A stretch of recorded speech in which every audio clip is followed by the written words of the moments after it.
చుక్కనడిగా దిక్కునడిగా చెమ్మగిల్లిన చూపునడిగా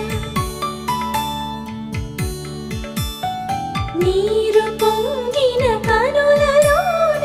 నీటి తెరలే అడ్డు నిలిచి చూసుకోమని మనసు తినది మనసు మాటలు కాదుగా రామ చక్కని సీతకి అర